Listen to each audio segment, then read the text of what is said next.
हमारे YouTube channel भक्ति सरिता पर आप सभी का हार्दिक स्वागत है। आज हम आपको बताने वाले हैं कि माता सीता को गर्भावस्था में भगवान श्री राम से अलग क्यों होना पड़ा और सीता जी की निंदा करने वाला वह धोबी कौन था, धोबी पूर्व जन्म में कौन था, उसके बारे में आज हम आपको बताने वाले हैं। दोस्तों आइए जानते हैं, लेकिन हमारा आप सभी से एक निवेदन है, यदि आप हमारे चैनल पर नए हैं तो कृपया वीडियो को लाइक और चैनल को सब्सक्राइब कर दें, साथ ही बेल आइकन को भी प्रेस कर दें जिससे कि हमारे वीडियो का नोटिफिकेशन आपको मिलता रहे। तो दोस्तों एक समय की बात है, आप सभी को माता सीता के जन्म के बारे में तो पता ही होगा। हमने एक वीडियो डाल रखी है, आप उस पर देख सकते हैं। हम आपको वीडियो के डिस्क्रिप्शन में उसकी लिंक भेज देंगे। तो दोस्तों हल चलाते समय राजा जनक जी को माता सीता प्राप्त हुई थी और माता सीता को उन्होंने पुत्री रूप में स्वीकार भी किया था।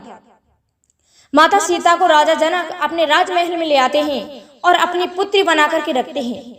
एक दिन क्या होता है कि माता सीता अपनी सखियों के साथ वन में घूमने चली जाती हैं और विहार कर रही हैं उस वन में। अब तो एक तोता और तोती का जोड़ा बड़े प्रेम से घुल मिल करके बातें कर रहे थे। तोता अपनी तोती से कह रहा था कि तोती, इस धरती पर एक महान राजा होंगे जिनका नाम राम होगा और उनका यश संपूर्ण विश्व में फैल जाएगा। उनका विवाह यहाँ की जो राजकुमारी है, राजा जनक की जो पुत्री है, उसके साथ उनका विवाह होगा। भगवान राम विश्वामित्र के साथ यहाँ आएंगे और यहाँ की राजकुमारी से धनुष तोड़ करके विवाह करेंगे। इस प्रकार से तोता और तोती बातें कर रहे थे।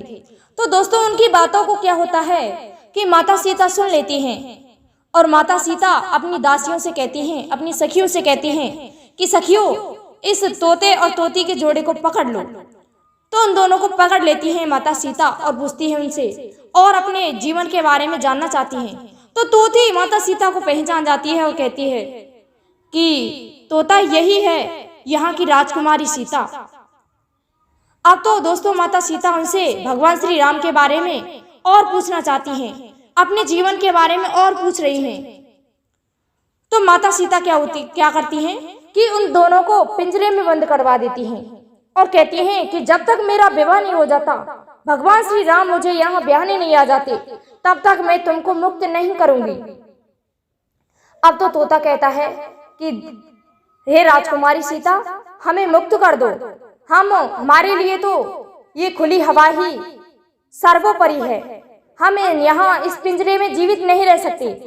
तो माता सीता ने क्या किया कि उस तोते को तो मुक्त कर दिया, लेकिन तोती को मुक्त नहीं किया और तोते से कहने लगी कि ये तोती मेरे पास रहेगी, मैं इसके खाने की व्यवस्था यहीं कर दूंगी, और इसे पिंजरे में कैद कर दिया उस तोती को। तोती कहने लगी कि बहन मुझे छोड़ दो, मैं गर्भवती हूँ, नहीं मैं मर जाऊंगी, मैं इस पिंजरे में कैद नहीं रह सकती हूँ। भले ही तुम मेरे लिए सोने का पिंजरा बनवा दो या फिर कुछ भी खाने को दे दो, पर मैं इसमें जीवित नहीं रह सकती। तो माता सीता उस समय बेदर्दी बन गई और माता सीता ने उनको नहीं छोड़ा उस तोती को। तो दोस्तों कुछ समय पश्चात क्या होता है कि उस तोती के पिंजरे में कैद होकर के मौत हो जाती है, उसकी मृत्यु हो गई। तो तोता बड़े जोर जोर से रोने लगता है और कहता है कि सीता, तुमने ये अच्छा नहीं किया, तुमने मेरी पत्नी को मुझसे अलग कर दिया, इसलिए मैं तुम्हें श्राप देता हूँ कि तुम्हें भी तुम्हारे पति से अलग होना पड़ेगा। गर्भावस्था में तुम्हारे पति से अलग हो जाओगी, तुम्हें भी मेरी तरह तुम्हारे पति का वियोग सहना पड़ेगा। जिस तरह मैं मेरी पत्नी के लिए रो रहा हूँ, उसी प्रकार तुम्हारा पति भी तुम्हारे लिए रोएगा और तुम्हें गर्भावस्था में ही वनवास चली जाओगी तुम। तो दोस्तों इस प्रकार से उस तोते ने माता सीता को श्राप दे दिया और कहते हैं कि वही तोता अगले जन्म में वह धोबी बना।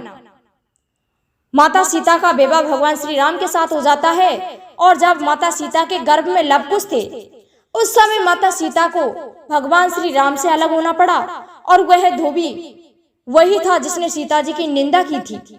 वह धोबी पूर्व जन्म में तोता था और उसने बदला लेने के लिए ही माता सीता को वनवास भिजवा दिया। हम समझते हैं आप सभी को हमारा ये वीडियो पसंद आया होगा, इसीलिए आप सभी से हमारा निवेदन है कि हमारे चैनल को लाइक, शेयर और सब्सक्राइब कर दें, साथ ही बेल आइकन को भी प्रेस कर दें और जिससे कि हमारे वीडियो का नोटिफिकेशन आपको मिलता रहे। और दोस्तों, हम आपको यहाँ एक और बात बता दें कि उस धोबी को जो अगले जन्म में वो तोता था, उस तोते को राम कथा इसलिए याद थी क्योंकि वे महर्षि वाल्मीकि के आश्रम में रहते थे और महर्षि वाल्मीकि उन सभी को रोज राम कथा सुनाया करते थे। इस प्रकार से कहते थे कि राम का विवाह सीता के साथ होगा और उन्हीं के जीवन के बारे में वार्तालाप करते थे, इसलिए उस तोते और तोती को राम कथा याद थी। धन्यवाद। जय श्री राम।